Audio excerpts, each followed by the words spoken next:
ప్రభువైన యేసుక్రీస్తు నామానికి మహిమ కలుగును గాక. అలా నిలబడి ఉంటుండగా వాక్యం చదువుకుందాం పరిశుద్ధ గ్రంథంలో నుండి. లూకా సువార్త 24వ అధ్యాయము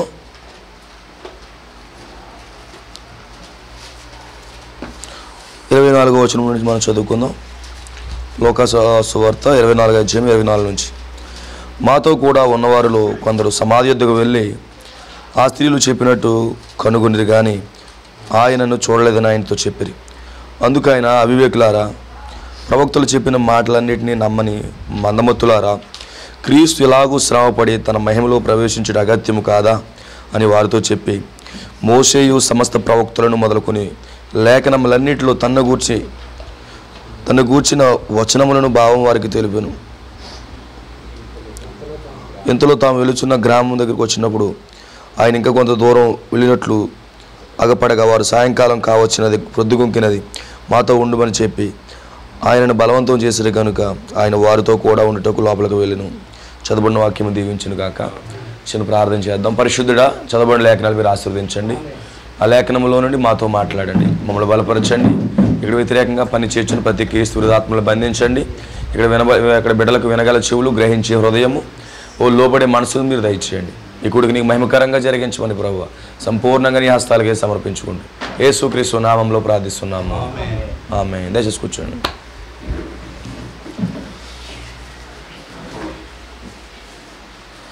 క్రీస్తునందు ప్రియమైన సోదరి సోదరులందరికీ కూడా మరోసారి నా ప్రత్యేకంగా తెలియజేస్తున్నాను.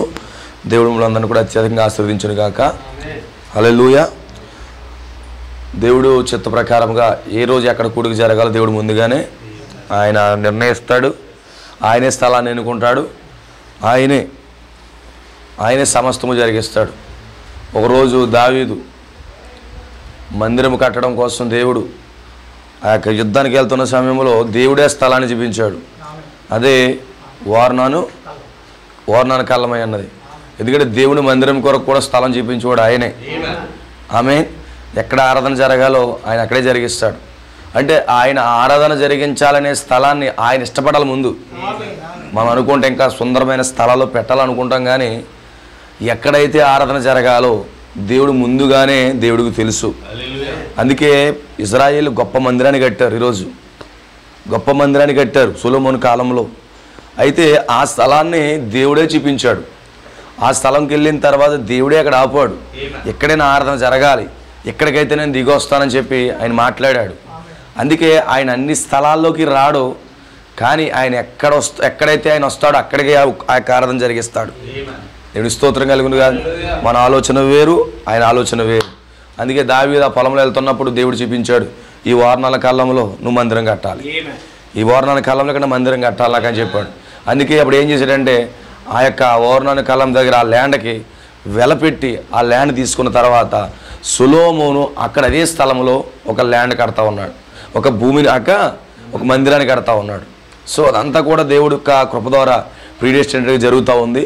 అందుకే దేవుడు ఆరాధన ఎక్కడ జరగాలి, దేవుడు ఎక్కడ జరిగించాలి, ఆయన ఆరాధన ఎక్కడ జరిగితే ఆయన సంతోషిస్తాడని చెప్పి దేవుడు ముందే ఆయనకి తెలుసు. దేవుడికి స్తోత్రం కలుగును గాక.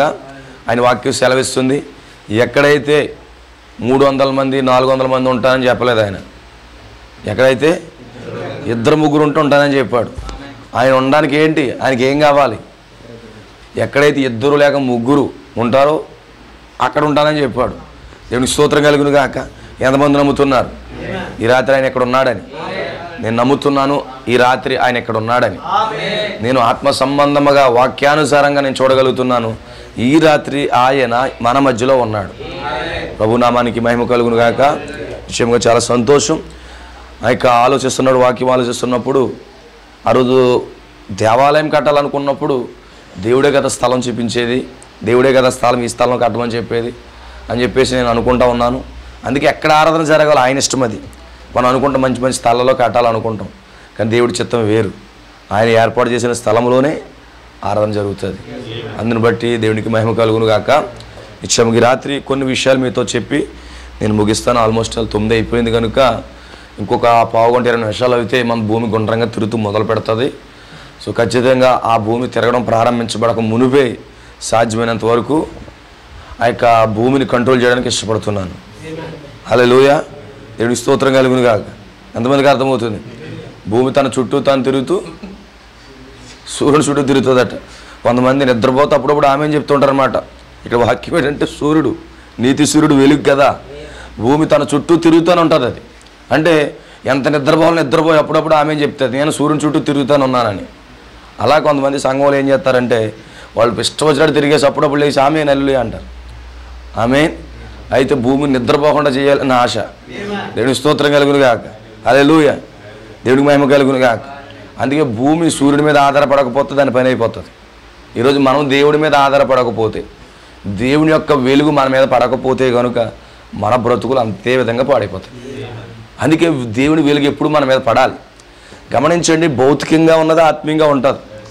భౌతికంగా సూర్యుని వెలుగు 15 రోజులు 20 రోజులుగా భూమి మీద పడకపోతే మనకి స్కిన్ ప్రాబ్లమ్స్ వస్తాయి, మొక్కలు చనిపోవడం మొదలు పెడతాయి, అనేక సమస్యలు అనేవి భూమి మీదకి వస్తూ ఉంటాయి. ఆమేన్, హల్లెలూయా. అందుకే సూర్యుని వెలుగు ఎప్పుడు మనకు అవసరమే. వాక్య వెలుగులో నడవకపోతే కనుక మనకు అనేక సమస్యలు వస్తాయి. అనుకుంటాం ఏమనిపిస్తుంది అంటే, అబ్బా సూర్యుడు అలా చాలా చల్లగా ఉంది అనుకుంటాం. సూర్యుడు లేకుండా ఎంతకాలం చల్లకుండా అంతకాలం సమస్య. అలాగే దేవుడు లేకుండా చాలామంది పరిగెడుతుంటారు, నాకు అది కావాలి ఇది కావాలి ఇది కావాలని పరిగెడుతుంటారు, దానికోసం దీనికోసం పరిగెడుతూ ఉంటారు. ఫైనల్గా వాళ్ళ జీవితం ఏంటంటే ఎక్కడ రోగాలతో ఇబ్బంది పడతారు. ఆమేన్. అందుకే సూర్యుని వెలుతురు ఎప్పుడు మనకు అవసరమే. ఆ సూర్యుడు ఎవరు? నీతి సూర్యుడై ఉన్నాడు. నీతి సూర్యుడు ఎవరు? మన ప్రభువైన యేసుక్రీస్తు. దేవునికి స్తోత్రం కలుగును గాక, హల్లెలూయా.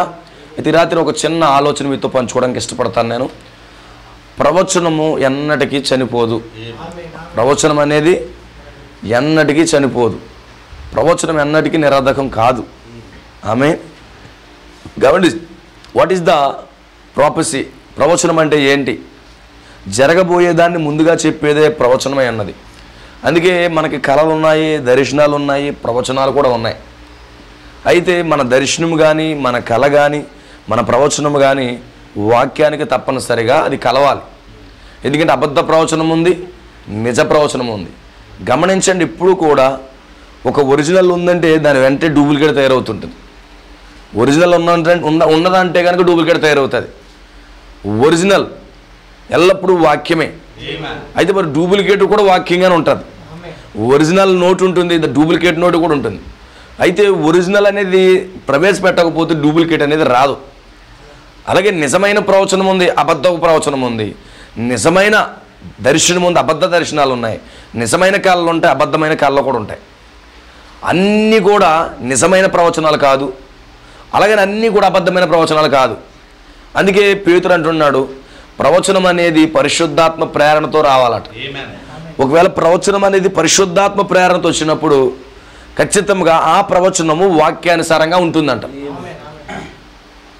ఒక వ్యక్తి మాట్లాడే మాట, అతను ప్రవచించే ప్రవచన వాక్యం అనేది ఖచ్చితంగా వాక్యానికి సరిపోవాలి.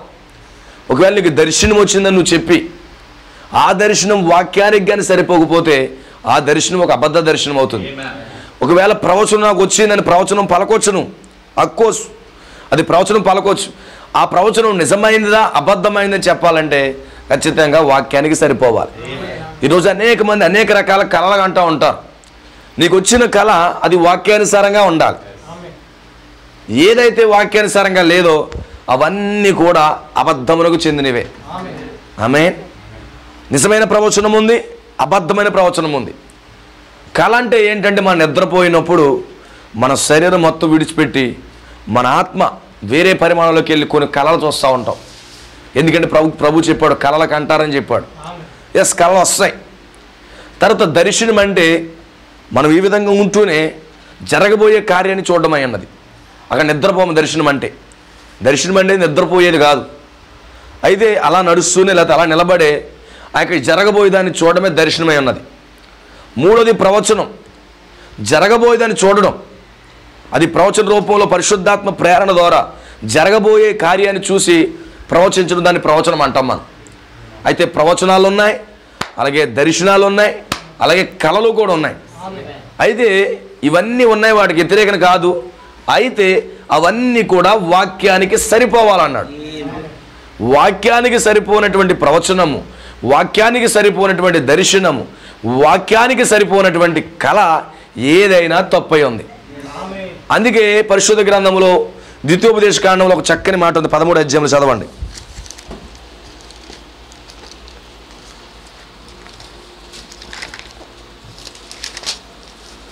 13వ వచనం మొదటి నుంచి. ప్రవక్తయే గాని కలలు కనివాడే గాని మీ మధ్య లేచి సూచక్రియలైనను మహత్కార్యములను చేసి నీవు ఎరగని ఇతర దేవతలను అనుసరించి పూజిందము రండి అని చెప్పిన ఎడల అతడు నీతో చెప్పిన సూచక్రియ గాని మహత్కార్యం గాని సంభవించునను ప్రవక్త మాటలను కళ్ళను కనివాడి మాటలు వినకూడదు. ఇదేమన్నాడు? ఒక ప్రవక్తగా లేచి, ఒక గొప్ప వ్యక్తిగా లేచి, ఓ కలలు కంటూ ప్రవచనాలు చెప్తూ ఉండి, అయితే అతను వాక్యానికి వ్యతిరేకంగా ప్రవర్తిస్తే కనుక అతను వెంట మాత్రం మీరు వెళ్ళొద్దని చెప్తున్నాడు. దేవుడు స్పష్టంగా చెప్తున్నాడు. మొదటి నిర్గమములో మోషే ద్వారా, మోషే ఒక ప్రవక్త అన్నాడు, మోషే ద్వారా దేవుడు మాట్లాడుతూ ఉన్నాడు. మీ మధ్యలో ప్రవక్తలని కొంతమంది లెగిస్తారు, మీ మధ్యలో కళ్ళ కనివరమలు లెగిస్తారు, లేవడమే కాదు మహత్కార్యాలు సూచక్రియలు జరిగిస్తారు కూడా. వాళ్ళు సామాన్యంగా ఏముండరు, వాళ్ళు సూచక్రియలు మహత్కార్యాలు అన్నీ జరిగిస్తారు. అయితే అవన్నీ చేయడం నేను వ్యతిరేకం కాదు, కానీ అయితే వాడన్నీ చేసి వాక్యానికి విరుద్ధముగా అన్య దేవతలతో వెళ్దాము అని అంటే గనుక మీరు అతన్ని వెంబడించొద్దు అని చెప్పాడు. ఎంతమందికి అర్థమవుతుంది? హల్లెలూయా. మరోసారి చదువుతారు దాన్ని. ప్రవక్తయే గాని ఒకరు చదవండి. కలలు కనివాడే గాని మీ మధ్యలో లెగిస్తాడు. చూడండి, ప్రవక్తగా లెగిస్తాడు, కలలు కనివాడు లేచి మీ మధ్యలో లెగిచి నీ ఎదుట సూచక్రియలు మహత్కార్యాలు చేసినా నీవు ఎరగని ఇతర దేవతలను ఆరాధించినట్లయితే, ఇతర దేవతలకు ఆరాధన చేద్దామని కానీ వెళ్దామంటే కనుక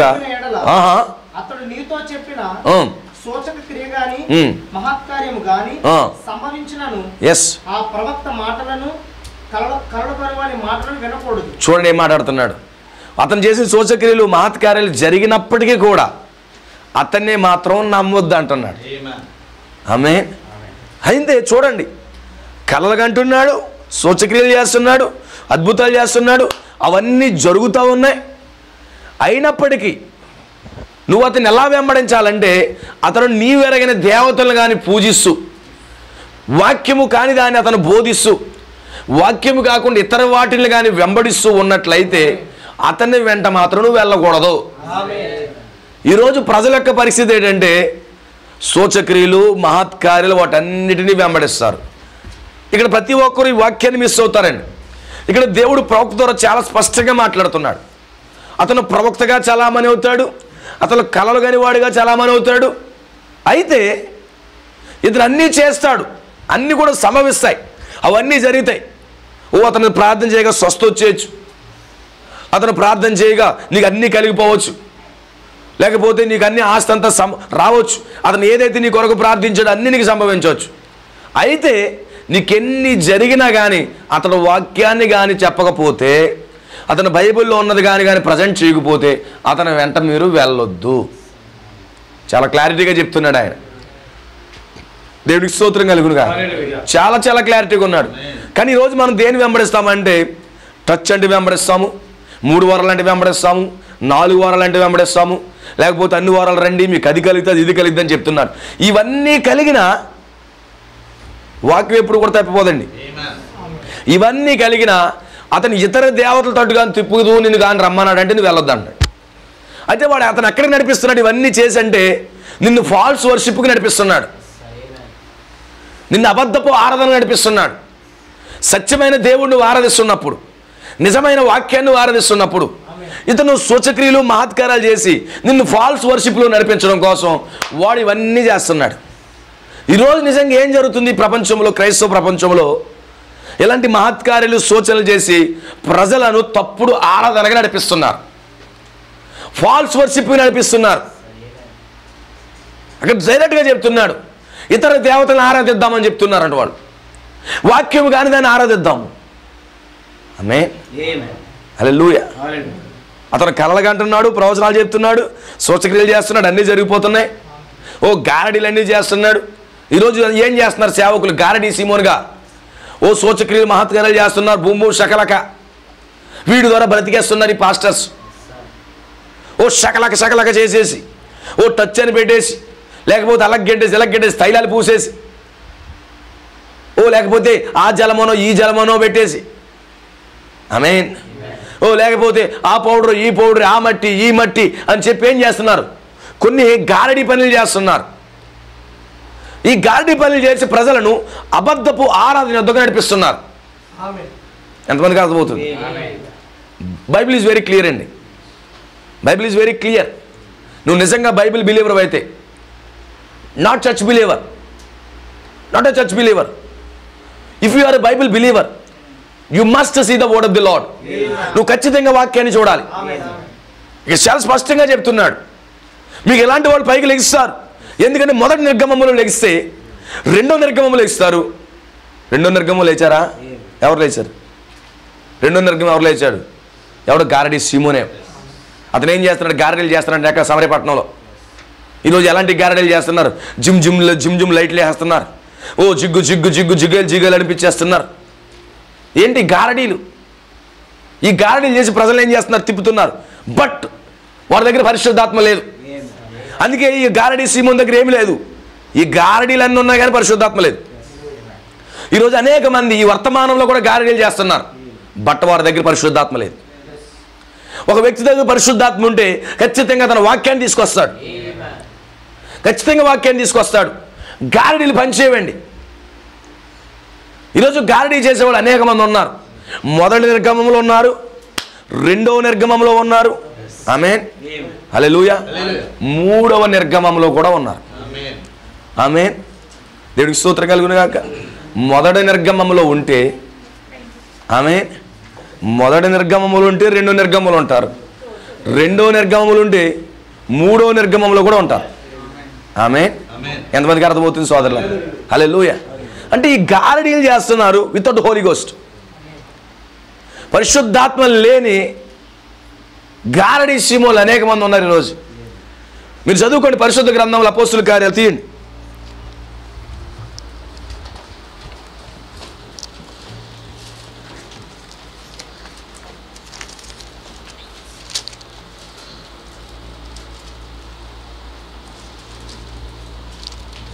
ఎనిమిదవ అధ్యాయం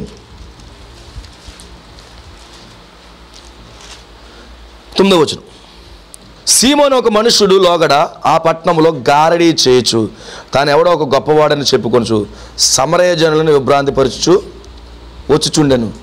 కొద్దివాడు మొదలుకొని గొప్పవాడు మట్టుకు అందరూ దేవుని మహాశక్తి అనబడిన వాడు ఇతడే అని చెప్పుకొనుచు అతని లక్ష్య పెట్టిరి. అంటే మొత్తం ఆ పట్టణంలో, సమరయ పట్టణంలో ఉన్నవారంతా కూడా వాడి వైపే తిరిగేటట్టుగా వాడు గారడీలు చేస్తున్నాడండి.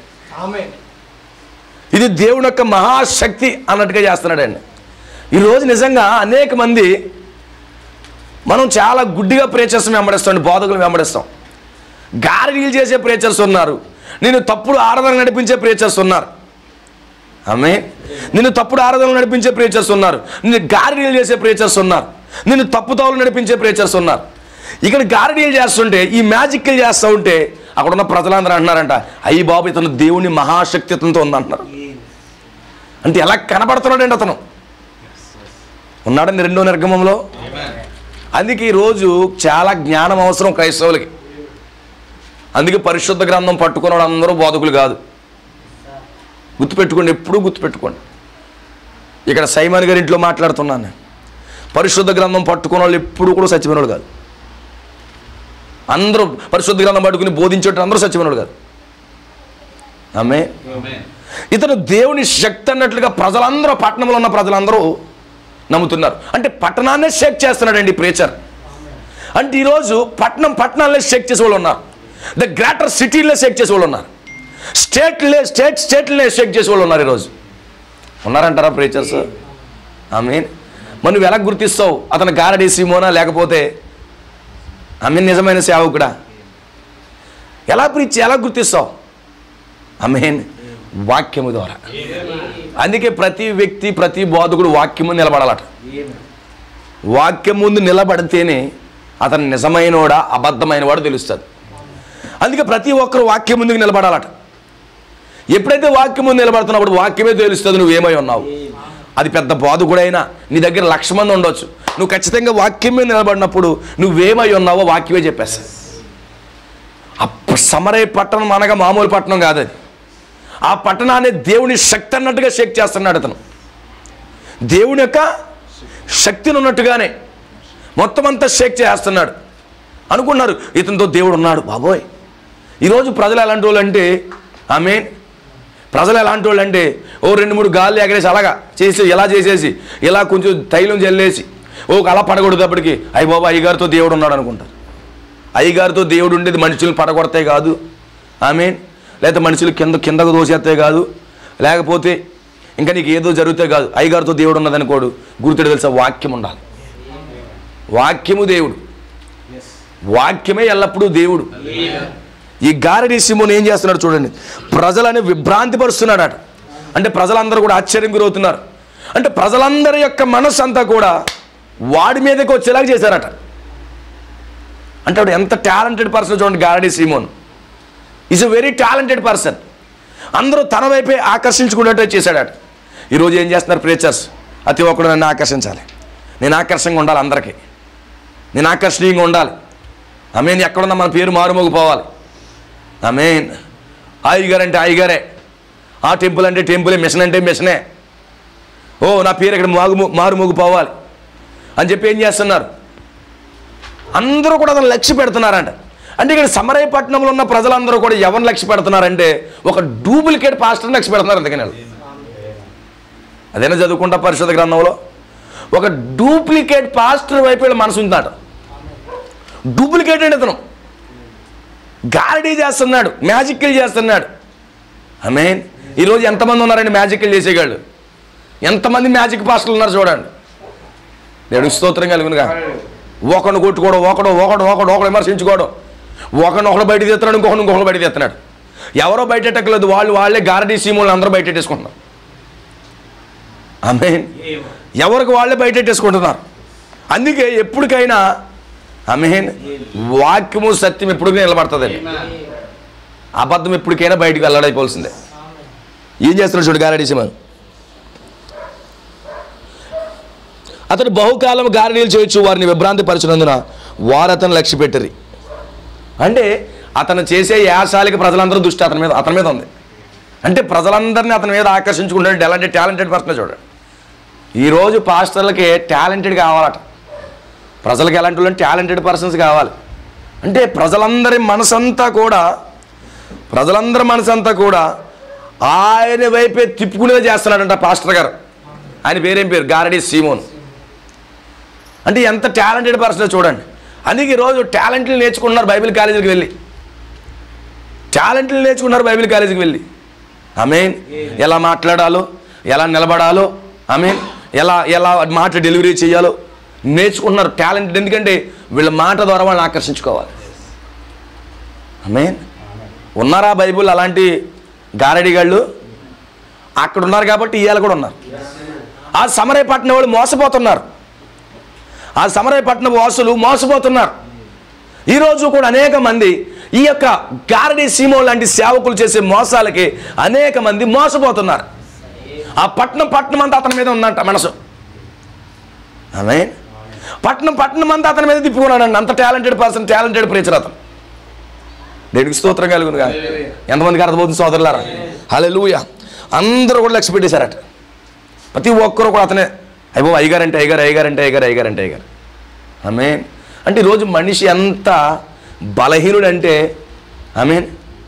వాక్యాన్ని గుర్తించి ఇది వాక్యము కాదు ఎదిరించడానికి బదులుగా వీళ్ళ యొక్క కోరికలు ఆశలు తీర్చుకోవడానికి ఆ యొక్క అబద్ధపు ఆరాధన నడిపించే పాస్టర్ల వెనకాలే పడతారండి వీళ్ళు. కానీ అపోస్తుల కాలంలో మొట్టమొదటి సంఘములో, ఆ యేసుక్రీస్తు కాలంలో అపోస్తులు కట్టిన సంఘంలో ఎవరైనా స్టేజ్ మీదకి వచ్చి వాక్యము కాక మరి ఇంకేదైనా బోధిస్తే ఆ ప్రసంగాన్ని అక్కడ ఆపేసి నువ్వు ప్రసంగం ఎదురు దిగిపో అని సంఘంలోంచి బయటికి గెట్టేసేవాడు. అంటే ప్రజలకి వాక్యం పట్ల అంత ఆసక్తి ఉందండి. అంటే ప్రసంగిస్తున్నప్పుడు ఆ ప్రసంగికుడు ఏం చెప్తున్నాడు, అది లేఖనానుసారమా లేఖనానుసారం కాదా అని ప్రజలకు అంత ఆసక్తి ఉండేదట. ఈరోజు మరి దేవుని వాక్యం పట్ల ఆసక్తి ఏది? కూర్చున్నామా లేదా? ఆమేన్. కూర్చున్నామా లేదా? ఒక గంట కూర్చున్నాము, వాక్యము విన్నాము, బాగానే ఉంది అని చెప్పి పోయేవారు తప్ప అతను చెప్పేది సత్యమా, అసత్యమా, నిజమా, అబద్ధమా, దీనివల్ల మనకి నిత్య జీవం వస్తుందా అని చెప్పి ఆలోచించేటటువంటి ప్రజలు వెరీ వెరీ వెరీ లెస్లో ఉన్నారు, చాలా తక్కువలో ఉన్నారు.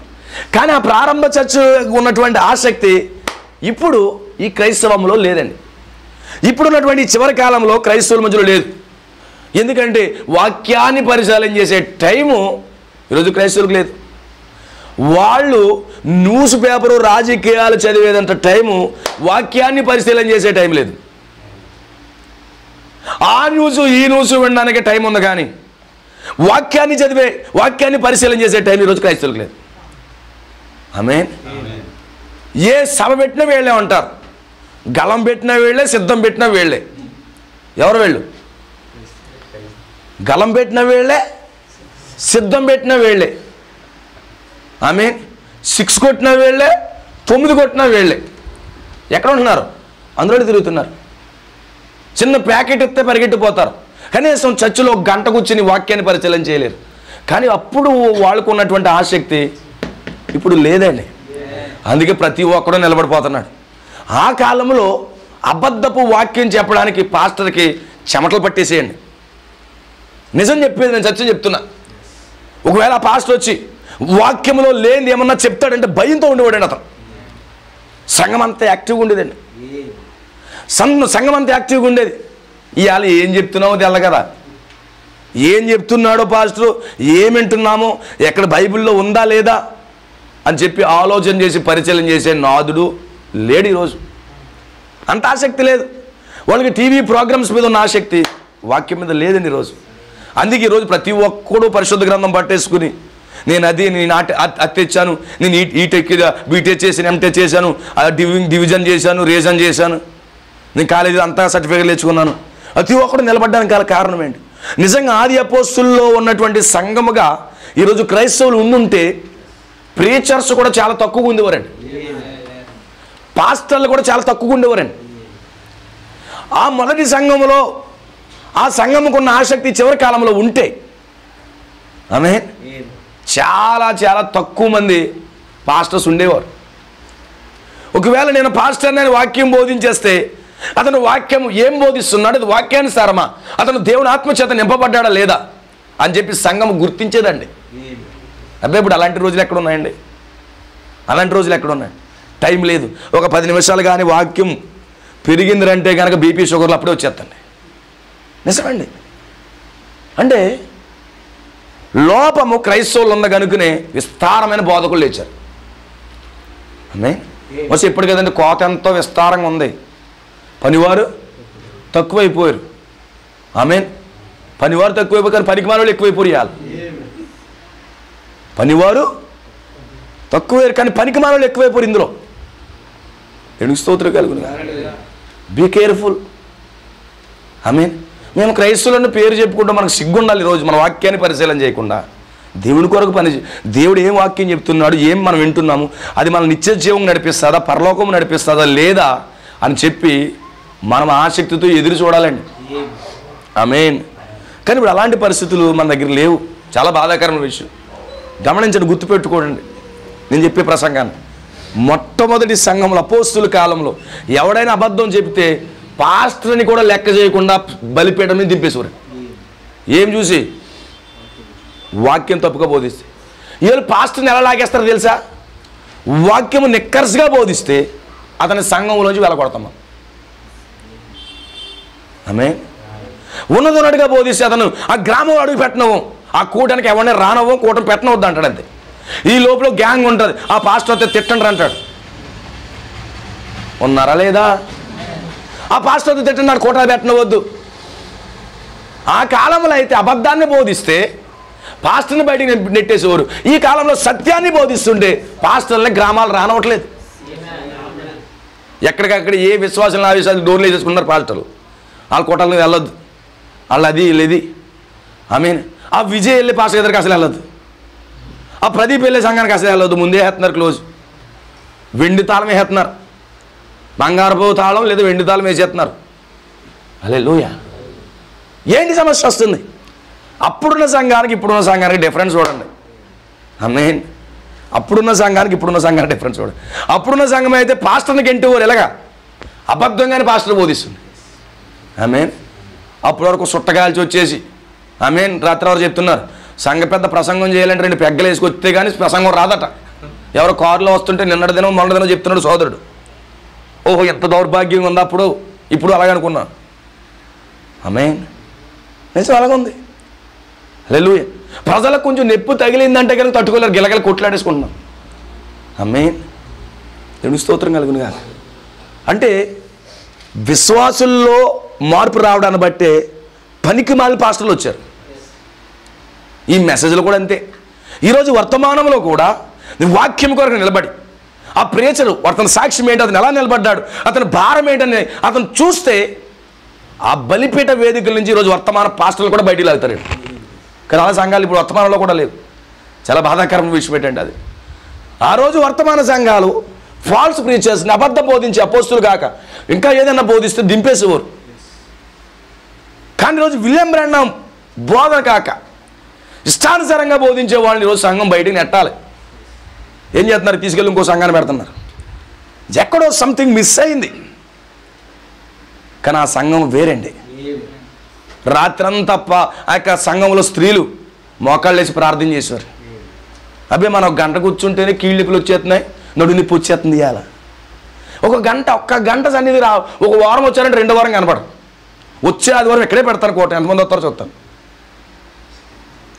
వచ్చే ఆదివారం ప్రదీప్ గారు ఎక్కడే పెట్టండి, చాలా బాగుంది ఇక్కడ, నాకు ఫ్యాన్ ఎట్టకపోయినా పర్వాలేదు, కోట మాత్రం పెట్టండి. భోజనం పెట్టకపోయినా పర్వాలేదు, కోట మాత్రం పెట్టండి.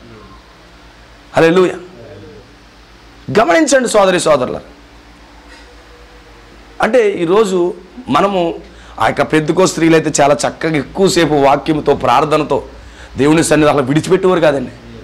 రాత్రి అంతా గడిపి పొద్దున పనిలోకి వెళ్ళిపోయేవారండి. ఆమేన్. హల్లెలూయా. దేవుని కృప ద్వారా నేను సేవకి ఎక్కడికి రాకమునుపు రాత్రంతా ఆన్లైట్ చేసి పొద్దున్నే పనికి వెళ్ళిపోయేవాడిని అండి. దేవుని కృప ద్వారా రాత్రంతా ఆన్లైట్ చేసి ఉదయం మరలా పెయింటింగ్ పనికి 40 డిగ్రీలు ఎండలో పని చేసుకోండి దేవుని కృప ద్వారా. ఎందుకంటే రాత్రి అంతా ప్రార్థన చేస్తే అంత శక్తి ఉంటుంది. అది నా జీవితంలో నా సాక్ష్యం. అది ఇక్కడ ఉన్న వాళ్ళు అందరూ అంతే. ఆమేన్. దేవుడికి స్తోత్రం కలిగిన. అంటే పాత సంఘంలో అలా ఉండేవారండి. ఈరోజు మనం పాత సంఘం వలె లేకే పనికి మాలిన పాస్టర్లు వస్తున్నారు. అందుకే గుర్తించాలి. ఈ గారడీ సీమోను ప్రజలందరినీ తన వైపు తిప్పుకుని మ్యాజిక్లు చేస్తున్నాడు సంఘాలు. ఈరోజు ప్రసంగాలుగా చేసేది మ్యాజిక్లు. ఆమేన్. 2-3 జోకులు వేస్తాడు. అయ్యి బాబోయ్. ఆమేన్. హల్లెలూయా. 2-3 జోకులు వేస్తాడు. అవసరమైతే పాస్టర్ 2-3 బూతు మాట్లాడతాడు. ఎంత బాగుంటాయి వినసంపుడు ఉంటాయి సంఘానికి. అయ్యో బాబా అయ్యగారు 2 ముక్కలు బలేరని బిట్లు అని చెప్పి పాస్టర్ గారిని పైకి ఎత్తి వీడు అనుకుంటాడు. ఆమేన్. ఈరోజు ఆ ప్రసంగం దంచుకొట్టేయాడు. బూతు మాటలు దంచుకొట్టేసి దరిద్రుడా. ఏం జరుగుతుంది? ఆమేన్. వయసు చూస్తే 70-80 సంవత్సరాలు ఇతని ప్రసంగంలో బూతులు ఉంటాయి. పరిశుద్ధమైన స్త్రీని పట్టుకుని వస్తే అని పిలుస్తాడు వాడు. మరి ఇలాంటి వాళ్ళు పాస్టర్లేనా, గారడీ చేసేవాళ్ళ? ఆమేన్. ఈమెకి బాగా తిట్టించుకోవడం బాగా అలవాటు. ఓ రోజు ప్రసంగానికి వెళ్ళాను. అతను సామర్లకోట పేరు చెప్పేస్తున్నాను వినండి, దాస్ గారు. నేను ఇంజనీరింగ్ చదువుతున్న టైంలో ఫస్ట్ ఇయర్ అనుకుంటా, ఒక కోటానికి వెళ్ళాను. ఆయన ప్రసంగం చేస్తున్నాడు దాస్ గారు. ప్రసంగం చేస్తాడు. వసే దుఃఖలాగా ఉన్నావు, చదవే బైబిల్ అంటున్నాడు. నిజమండి. నాకు అప్పుడు తెలియదు, చాలా బాధపడతాను. తర్వాత తెలిసిన తర్వాత వాళ్ళు వాక్యం కోసం దేవుడి కోసం వస్తే ఇదే ఆ ప్రసంగం. మళ్ళీ నేను సూపర్ హీరో అంటున్నాడు ఆ పాస్టర్. మరి ఇటువంటి గారడీ సీమోలు అందరూ కూడా ఈరోజు పరిశుద్ధ గ్రంథం పట్టుకుంటే ప్రజలందరూ వాళ్ళ మీద లక్ష్య పెడతారు. అంటే ఎంత దౌర్భాగ్యమైన స్థితి వచ్చేసింది పరిశుద్ధ ఈ యొక్క క్రైస్తవులం. నా వర్తమానం ఇది కాదు, మరి ఈ అందంగా వెళ్తున్నాను, హైవే ఇదట్టుకున్నాను నేను. ఆమేన్. నేను స్తోత్రం కలిగినగా ఈ హైవేలో వెళ్తాను, ఇంకో హైవేలో వెళ్దాం అనుకున్నాను. నిజమే. అంటే గారడీలు చేస్తూ బ్రతికేస్తున్నారండి. అబద్ధ ప్రవచనాలు చెప్తూ బ్రతికేస్తున్నారండి. పాత నిబంధనలో ఒక వ్యక్తిగాని అబద్ధ ప్రవచనం కానీ చెప్పాడు అనుకోండి. చూడండి, ఫస్ట్ చర్చికి సెకండ్ చర్చ్ కనుక మొదటి నిర్గమం, రెండో నిర్గమం చూస్తే మూడో నిర్గమంలో ప్రజలు ఎలా ఉండాలో తెలుస్తుంది. మొదటి నిర్గమం అనగా మోషే కాలంలో ఎవడైనా నేను ప్రవచనం చెప్పాను, ప్రవచనం చెప్పాడు, నాకు దేవుడు రాత్రి వచ్చేసాడు, ఆమేన్, దేవుడు నాతో మాట్లాడాడని చెప్పి పౌరుషంగా కానీ ప్రజల మధ్యలోకి వచ్చేసి ఇది ప్రవచనం సో చెప్పేసిన తర్వాత ఆగరా బోధకుడు నీకు చాలా కంగారు ఉందని చెప్పి యాజకుడి దగ్గర ఉన్నటువంటి ఏం చేస్తాడు, ఊరిము తుమ్మీం దగ్గర తీసుకొచ్చి ఇప్పుడు నువ్వు చెప్పు నీ ప్రవచనం అంటాడు. వాడేది ఉద్రేకంతో ప్రవచనం చెప్పేశాడు అనుకో, ఆ ఊరిము తుమ్మిములో లైట్లుగా వెలగలేదనుకో, ఈడు ప్రవచనం చెప్పినాడు ఉంటుంది, ఇంకా సాగు దెబ్బలే, రాళ్ళతో కొట్టేయాలకండి. అందుకే ప్రవచనము దేవుని వద్ద నుంచి వచ్చిందా లేదా కన్ఫర్మేషన్ చేసుకుని ప్రజల మధ్యలోకి ప్రవచనం చెప్పేవారు. ఎందుకంటే మోషే కాలం అంత పవర్ఫుల్గా ఉన్నారు వాళ్ళు. మోషే కాలంలో అబద్ధం కానీ మోషే బోధకు కాకుండా వేరే కానీ బోధ చేస్తే అబద్ధాన్ని కానీ వాళ్ళ మధ్యలోకి తీసుకొస్తే వెంటనే ఆ యొక్క ఊరిము తిమ్ము, ఎందుకంటే యాజకుడి మెడలు ఏం చేస్తారు, ఏ పొద్దరించి ఊరిము తిమ్ము ధరిస్తారు. అది దానికి 12 రాళ్ళు ఉంటాయి, వెలగల రాళ్ళు. అక్కడ దాన్ని పలికినప్పుడు నిజంగా అతను సత్యమే చెప్తున్నాడు అనుకో, అతని రాళ్ళన్నీ కూడా దగదగ మెరిసిపోతాయి. ఒకవేళ ఇతను సొంత ఆత్మ చేత అబద్ధం చెప్పి ప్రజల్లో చలామణి అయిపోదాం అనుకున్నాడు అనుకో, ఏం జరుగుతుంది తెలుసా, టక టక టక టక టక అక్కే ఎలిగేస్తుంటాయి. ఆమె వెలిగిందంటే కనుక అతను మంచిగా ప్రవచించిన వాడే, కానీ మాత్రం వెలగలేదంటే కనుక అక్కడ ఉన్న పెద్దలందరూ అతన్ని టాపులేపేస్తారన్నమాట. నిజం అదే జరిగింది. అంటే పాత నిబంధనలో అబద్ధ ప్రవచనం కానీ చేస్తే కనుక అతనికి మరణం వచ్చేస్తుంది, మరణశిక్ష అండి. ఒకవేళ ఒక అబద్ధ ప్రవచనం అనేక మందిని త్రోవ తప్పిస్తారు, ఒక అబద్ధ బోధ అనేక మందిని నరకాన్ని నడిపిస్తారు. సింపుల్ అనుకుంటాం మనం. ఈరోజు ప్రజలు చెప్పే ఆ అబద్ధ ప్రవచనాన్ని బట్టి ఆ రోజు ఇజ్రాయెల్ ప్రజలు చెడిపోతారు. అందుకే దేవుడు అబద్ధ ప్రవచనాన్ని సహించడు, అందుకే చంపేస్తాడు ఆయన. వాడు నమ్మొద్దు, వాడితో పోవద్దని డైరెక్ట్గా చెప్పేస్తున్నాడు ఆయన. ఆమేన్. ఎంత క్లారిటీగా ఉంది చూడండి వర్తమానం. రెండోది కూడా అంతే. ఈ అపోస్తుల కాలంలో ఎవడన్నా నేను ప్రేచర్ని, నేను బీటెక్ చేసి ఎంటెక్ చేశానని చెప్పేసి నేను సో నిలబడిపోయి పెద్ద టై కట్టుకుని సూట్ వేసుకుని బూట్ వేసుకుని, ఆమేన్, హల్లెలూయా, ఇన్నోవా కారు దిగి నాకులా దిగాడు వచ్చాడు అనుకో, ఈరోజు రాత్రి నేను కూడా చెప్పకపోతే నన్ను కూడా గెంటేసి మీరు హక్కు ఉంది సంఘానికి. ఇదిగో సోదరుడు నువ్వు చెప్పేది బోధ తప్పు నాకు చెప్పొచ్చు, ఎలాగొచ్చినా ఆడని పంపించు, మీకు హక్కు ఉంది. నేను ఇక్కడ అబద్ధం బోధిస్తే నన్ను ఇక్కడి నుంచి పంపించాడని మీకు హక్కు ఉంది. అపోస్తుల కాలంలో అదే చేశారు. దొత్తాదిలోకి వచ్చేసి అబద్ధంగానే బోధించాడంటే వాక్యం పట్టుకొస్తారు, చూస్తారు, ఇతను చెప్పే బాప్తిసం సరిగా ఉందా, ఇతను చెప్పే వాక్యం సరిగా ఉందా అని చూస్తారు. ఒకవేళ తేడా వచ్చిందంటే పాస్టర్ గారు ప్లీజ్ గెట్అవుట్ అంటారు. అంతే. అయ్యో పాస్టర్ గారిని గెట్అవుట్ అంటున్నారు, ఎన్ని శాపాలు వచ్చేస్తాయి, శాపాల మొఖమా. ఈరోజు నీ శాపాలు వచ్చేస్తాయని భయపడుతున్నారు. పాస్టర్ గారిని ఏమనంటే నీ కుటుంబం ఎలాగైపోద్దా బాయ్, ఎందుకు అయిపోద్ది, నువ్వు వాక్యం కొరకు నిలబడితే నీ కుటుంబం ఎందుకు అయిపోద్ది, వాడు బ్రతుకు పాడవుతుంది. అంతే తప్ప ఇలాంటి భయాలకి భయపడొద్దు. శాపం వచ్చేద్దండి, లేకపోతే మీ ఇంట్లో పిల్లలకు బాగోదండి, ఎవడు చెప్పాడు, దెయ్యం అది. ఆమేన్. అమ్మగారికి అది చేయకపోతే అది వచ్చేది ఇది వచ్చేది అంతా బోటకం. ఆమేన్. అందుకే ధైర్యంగా ఈరోజు పాస్టర్ అయినా తప్పు చెప్తే అడిగే హక్కు విశ్వాసాలకు ఉందండి. ఈ రాత్రి నేను చెప్పిన మీకైనా ఉంది. నాతో వచ్చి మొహమాటలు కూడా వద్దు, నాతో తిరుగుతున్న కదా మొహమాటలు కూడా వద్దు. బ్రదర్ నువ్వు చెప్పే తప్పు అని చెప్పే అధికారం మీకు ఉంది. అంత అధికారం దేవుడు ఇచ్చాడు సంఘానికి. ఆమేన్. సంఘానికి అంత అధికారం ఉంది, కానీ ఎక్కడ అడుగుతున్నాం అసలు మనం అడగట్లేదు. సంథింగ్ ఎక్కడో లింక్ మిస్ అవుతుంది మనకి. వీడేం చేస్తుండ ఒక పట్నం వాడు వైపు తిప్పుకున్నాడంటే ఎంత టాలెంటెడ్ పర్సన్ చూడండి. ఈరోజు పాస్టర్లకి పరిశుద్ధాత్మ కాదు టాలెంట్ ఉంటే సరిపోద్ది అంటున్నారు వాళ్ళు. టాలెంట్ ఏంటి, పరిశుద్ధాత్మ కాదు. ఆమేన్. ఈరోజు పరిశుద్ధాత్మ ఉన్న నాయకుడిని వెంబడించరు, టాలెంట్ ఉన్నవాడిని వెంబడిస్తారు. వాడు టాలెంట్ ఉందా లేదా, వాడు బాగా మాట్లాడగలరా లేదా, ఆమేన్, వాడు అటు ఇటు తిరుగుతూ మాట్లాడొచ్చా లేదా, ఆమేన్, వాడు ఎన్ని చెప్తే ఆ టాలెంట్ని బట్టి ఆకర్షించబడుతున్నారు. ఈరోజు పరిశుద్ధాత్మక ఆకర్షించబడే ప్రజలు తక్కువ. పరిశుద్ధాత్మక ఆకర్షించబడే వాళ్ళు దేవుని పిల్లలు మాత్రమే. వాక్యానికి అందరూ ఆకర్షించబడరండి.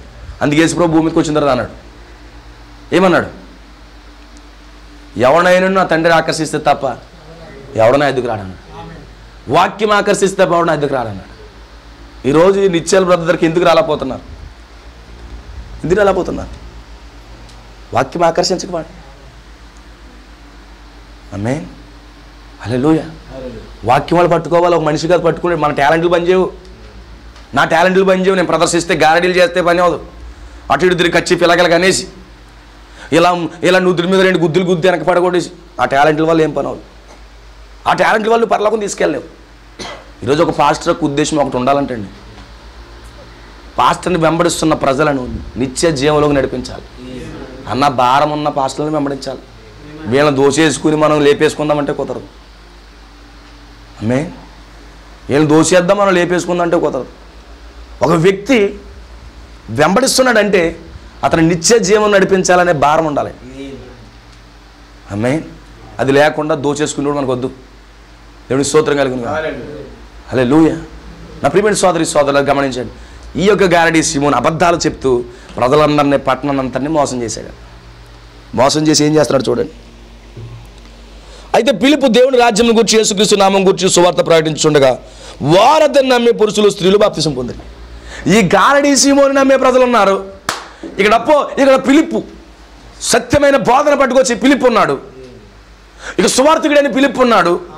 ఇతను సత్యమైన బోధ బోధించే వ్యక్తి అయి ఉన్నాడు. ఇతను నమ్మి ఇతను వెంబడిస్తూ బాప్తిసం పొందిన ప్రజలు కూడా ఉన్నారు. ఆమేన్. ఐబిలోని నమ్ముతున్నాను. ఈ తాడేపల్లి కూడా ఈ గ్రేట్ పట్టణంలో ఫిలిప్పుని నమ్మే కొంతమంది యవనస్తులు ఉన్నారు. ఆమేన్, హల్లెలూయా. వర్తమానాన్ని నమ్మే కొంతమంది యవనస్తులు ఉన్నారు. ఓ వాక్యాన్ని యేసుక్రీస్తు నామములో బాప్తిసం పొందిన ప్రజలు కొంతమంది ఉన్నారు. ఆమేన్. దేవుడి స్తోత్రం కలుగును గాక. అప్పుడు సీమోను కూడా నమ్మి బాప్తిసం పొంది ఫిలిప్పుని ఎడబాయకుండి క్రియలు గొప్ప అద్భుతంగా జరుగుతూ విభ్రాంతులందరూ. దేవుడి స్తోత్రం కలుగును గాక. సమరయ వారు దేవుడు వాక్యం అంగీకరించారని యెరూషలేములో అపోస్తలుని పేతురుని యోహాను వద్దకు వచ్చి ఎదురేం చేస్తున్నాడు ఈ గారడీ సీమోను అనే వ్యక్తి? ఆమేన్. పరిశుద్ధాత్మ కొంచెం డబ్బెత్తని ఇచ్చే అంటున్నాడు. డబ్బు బాగా సంపాదించాడు గురువుగారు. పరిశుద్ధాత్మను కొనేద్దామని చెబుతున్నాడు. నీకు ద్రవ్యం ఇస్తానని పరిశుద్ధాత్మ గురువు. ఈరోజు పరిశుద్ధాత్మ డబ్బులు ఇస్తావా? ఆమేన్. పరిశుద్ధాత్మ డబ్బులకు అమ్ముడుపోతే ఇవాళ అంబానీ ఇంట్లో అంతా పరిశుద్ధాత్మ తిరుగుతుంది. అవునా కదా? మన ఇండియాలో ధనవంతుడు ఆయనే కదా. మొత్తం ఆయన 30 ఏంటిది స్టీల్ కట్టాడు. 30 మొత్తం దగ్గర అతని ఇల్లు 10,000 కోట్లు అంట. మన చదివారు న్యూస్లో 10,000 కోట్లు అంట అతని ఇల్లు. అతను ఒక 1000 కోట్లకి పరిశుద్ధాత్మ వస్తే ఆమేన్ ఒక్కో ఫ్లోర్కి పరిశుద్ధాత్మ గెంటేస్తుంటాడు. ఆ విధానంలో అడుగుతున్నాడండి అతను. పరిశుద్ధాత్మ డబ్బులకి ఇచ్చేస్తాడేమని. అంటే ఇతను బోధకుడు అయ్యండి పరిశుద్ధాత్మ ఎలా వస్తుందో కూడా ఇతనికి తెలదు. ఆమేన్. పరిశుద్ధాత్మ ఎలా పొందుకుంటారో కూడా తెలియదండి. హల్లెలూయా. ఎలా కొత్తగా జన్మించాలో నికోదేమనే బోధకుడికి తెలియదు. కానీ పరిశుద్ధ గ్రంథం పట్టుకున్నారు. గారడీ సీమోను చేస్తున్నాడు. జిమ్ము డిష్ అన్నాడు అంతే నిలబడి. ఆ డిష్ సర్కాసులు చేసిన దాన్ని బట్టి ప్రతి ఒక్కరు అమ్మడం చేస్తున్నాడు. ఈరోజు గ్రేటర్ సీడ్ హైదరాబాద్ని షేక్ చేస్తున్న ఒక గారడీ సీమోను ఉన్నాడు. ఎవరు? మహానుభావుడు కుమార్ షట్స్. ఆమేన్, హల్లెలూయా. కలవరం మందిరం ప్రజల్ని కలవరం పెడతాను. విమర్శించట్లేదు, దట్ ఈస్ ద ట్రూ. ఇక్కడ సీమోని గారడీ సీమోన్ అని చెప్పాడుగా. అతను చేసి యాసాలకి ఏం పెట్టాడు? గారడీ గడ అన్నాడు. ఇతనైనా గారడీ ఎవడా? సీమోన్ ఇతని పేరు. కానీ పరిశుద్ధాత్మ ఏం పెట్టింది తెలిసి అతనికి పేరు? గారడీలు చేస్తాడు గారడీ సీమోన్ అని.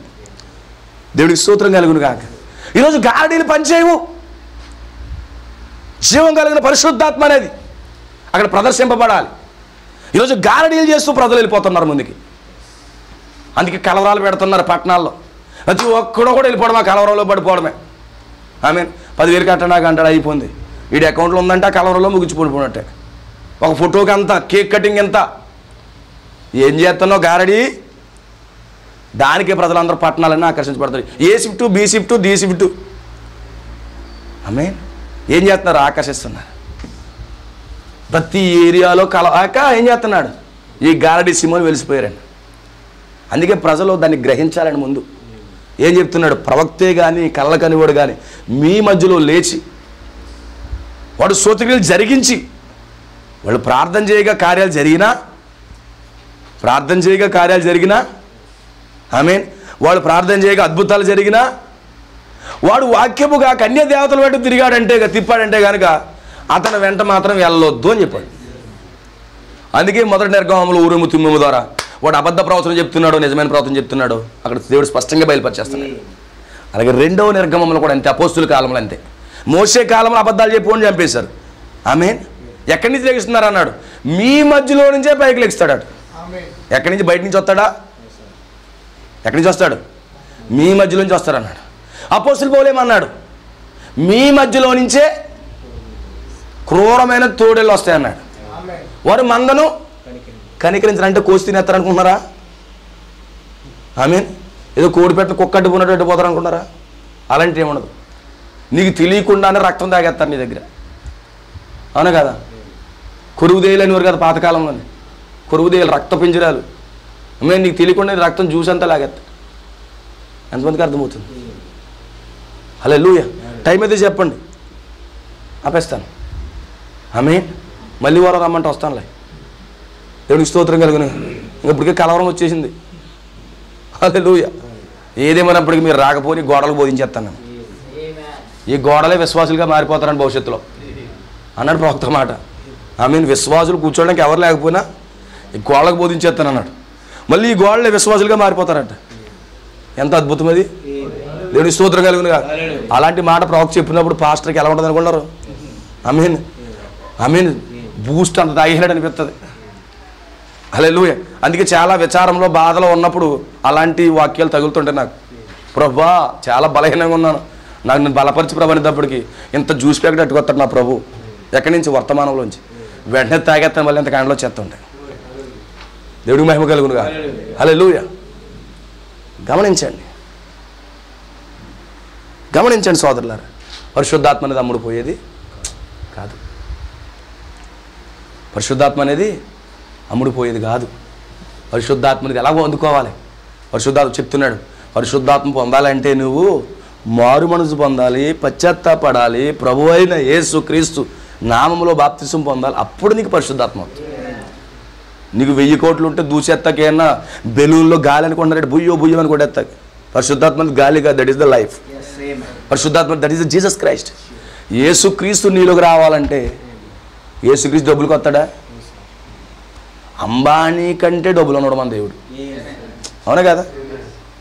దేవుడికి ఏం కావాలి? డబ్బు తక్కువ ఉంది ఆయనకి. ఆయనకి ఏమైనా ల్యాండ్లు తక్కువ ఉన్నాయా? ఆమేన్. నీ దగ్గర 2 నిమిషాలు లాగేస్తాడు ల్యాండ్ అంతా ఆయన. అవునా కదా? నోవాహు దినాల్లో రియల్ ఎస్టేట్ బాగా చేసుకున్నారంట.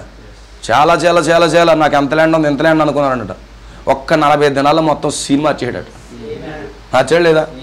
హల్లెలూయా. రిజిస్ట్రేషన్ ఆఫీసులు కూడా లేపేశాడు. లేవాడా? అందుకే ఇప్పుడు బాధపడిన ల్యాండ్లు లేవని దేవుని కూడా ఒక ఇంటి భూమి కూడా లేదు నా మొఖానికి. లేకపోవడమే బెటరు. ఆమేన్. హల్లెలూయా. ప్రజలు ఎందుకంటే రియల్ ఎస్టేట్ వ్యాపారం చేశారంటే, ఎక్కడ చూసినా రియల్ ఎస్టేట్ వ్యాపారం. ఎక్కడది? రిజిస్ట్రేషన్ ఆఫీసులో బిజీ అయిపోతుండేవారంట. ఓ నేను అక్కడ ల్యాండ్ కొన్నాను, ఎక్కడ కొన్నాను? సెంటు ₹1 కోటి. సెంటు ₹1 కోటి. ఎకరం 100 కోట్లు. ఎక్కడ చూసినా ఆటో ఎక్కినా బస్సు ఎక్కినా ఎక్కడికి వెళ్ళినా కానీ ల్యాండ్ల కోసమే మాటలు ఇవ్వాలి. అవునా కదా? ఇది కూడా నోవాహు దినాలే. నోవాహు దినాలు అలాగే జరిగేది. ఓ రిజిస్ట్రేషన్ మీద రిజిస్ట్రేషన్లు అన్నీ చేసి చేసి చేసి చేసి చేసి మొత్తం భూమి అంతా బాగొట్టుకున్నారు. డూప్లెక్స్లు కొట్టుకుపోయాయి. అవునా కదా? డూప్లెక్స్ హౌస్లు డూప్లెక్స్లో కొట్టుకుపోయాయి. అవునా కదా? కొట్టుకుపోయాయి లేదా? దేవుడికి స్తోత్రం కలుగును కాక. ఆమేన్. ఈరోజు నిశ్చయంగా ఆ ల్యాండ్ అంతా కూడా ప్రభువుకి వచ్చేసింది. నోవాహుకు వచ్చేసిందా లేదా? మొత్తం భూమి అంతటికి ఓనర్ ఎవరు? నోవాహు. అవునా కదా? అందుకే భూమి లేదని, సెంటు భూమి లేదని ఏం బాధపడద్దు. హల్లెలూయా. నీకు ఎలా చేతులు పెట్టాలో దేవుడు తెలుసు. చింతా మత్కరో, అస్సలు భయపడక్కర్లేదు. నోవాహుకు 2 ఎకరాలు ఉంటే ప్రభు కొరకు అమ్మేయాడంట. ఆమేన్. ఇప్పుడు నోవాహు రిజిస్ట్రేషన్ పేపర్ల మీద సంతకం పెట్టలేకపోతున్నాడు. అంత చేయని వచ్చేసేలా ఉంది భూమి. ఎకరం మీద ఎకరం, ఎకరం మీద. నోవాహు అక్కడ ఎకరం ఉందంట. నాకు ఎందుకు రాబోయే ఎకరాలు? సరే పెడతాను, తీసేసుకో అంటే మొత్తం భూమి అంతా నోవాహు పేరు చేసేసాడు. ఆయనకి భూమి లోట, డబ్బు లోట, ఏమని లోట? ఆయన మన డబ్బుతో కొనలేము, నీ భూమితో కొనలేము అనుకుంటారు ఇవాళ చాలామంది. పాస్టర్ని డబ్బులతో కొనేద్దామని అలాగే కొనేస్తున్నారు. పాస్టర్ని కొనొచ్చు కానీ దేవుడిని కొనలేమండి. పాస్టర్ని కొనేసి నీకు అనుకూలంగా బోధించుకోవచ్చు కానీ దేవుడిని కొనలేమండి. ఎందుకంటే ఆయన ఆకాశం అయింది, భూమి అయింది, భూమి మీద ఉన్న అన్నీ ఆయన, సమస్తం ఆయనకి ఎందుకు డబ్బు? ఆమేన్, హల్లెలూయా. ఆయనకి ఏం అవసరం లేదు. ఇతనేమన్నాడు, నేను డబ్బు పెడతాను, దేవుడు నాకు ఇచ్చే అన్నాడు. హల్లెలూయా, దేవుడికి స్తోత్రం కలుగును. డబ్బు అతను అలా చేసింది, ఈ గారడీ చేసే సీమోని. ఆమేన్.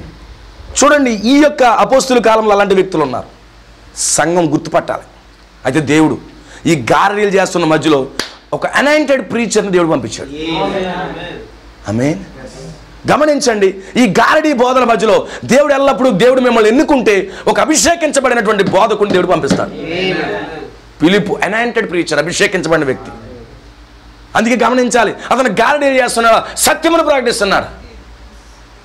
ఎవరు ఎందుకు లక్ష్య పెట్టాలి? పరిశుద్ధాత్మ పొందుకున్న బోధకుడి మీద లక్ష్య పెట్టాలా? గారడీలు చేస్తూ, ప్రజలను మోసం చేస్తూ, నిత్య జీవానికి బదులుగా పాతాలకు నడిపించే వ్యక్తులను వెంబడించాలా? ఈరోజు విశ్వాసులకే ఉందండి అంతా.